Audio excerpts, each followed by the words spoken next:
you get settled in on your first night. I actually worked in that office before you. I'm finishing up my last week now, as a matter of fact, so I know it can be a bit overwhelming, but I'm here to tell you there's nothing to worry about. You'll do fine. So let's just focus on getting you through your first week, okay? Let's see. First, there's an introductory greeting from the company that I'm supposed to read. It's kind of a legal thing, you know. Welcome to Freddy Fazbear's Pizza, a magical place for kids and grown-ups alike, where fantasy and fun come to life. Fazbear Entertainment is not responsible for damage to property or person. Upon discovering that damage or death has occurred, a missing person report will be filed within 90 days or as soon as property and premises have been thoroughly cleaned and bleached and the carpets have been replaced. Blah, blah, blah.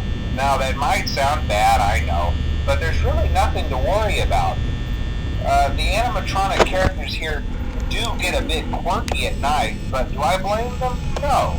If I were forced to sing those same stupid songs for 20 years and I never got a bath, I'd probably be a bit irritable at night too.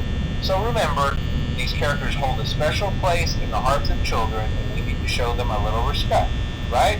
Okay. So just be aware, the characters do tend to wander a bit. They're left in some kind of free roaming mode at night. Something about their servos locking up if they get turned off for too long. They used to be allowed to walk around during the day too, but then there was the bite of 87. Yeah, it's amazing that the human body can live without the frontal lobe, you know? Now, concerning your safety, the only real risk to you as a night watchman here, if any, is the fact that these characters, if they happen to see you after hours, probably won't recognize you as a person. They'll most likely see you as a metal endoskeleton without its costume on. Now, since that's against the rules here at Freddy Fazbear's Pizza, they'll probably try to forcefully stuff you inside a Freddy Fazbear suit. Now, that wouldn't be so bad if the suits themselves weren't filled with cross beams, wires, and animatronic devices, especially around the facial area. So you can imagine how having your head forcefully pressed inside one of those could cause a bit of discomfort and death. The only parts of you that would likely see the light of day again would be your eyeballs and teeth that pop out the front of the mask. Yeah, they don't tell you these things when you sign up. But hey, first station of the breeze. I'll chat with you tomorrow. Check those cameras and remember to close the doors only if absolutely necessary. Gotta conserve power. Alright, good night.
week progresses, it might be a good idea to peek at those cameras while I talk, just to make sure everyone's in their proper place, you know.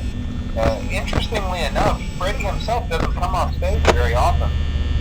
I've heard he becomes a lot more active in the dark, though, so hey, I guess that's one more reason not to run out of power, right?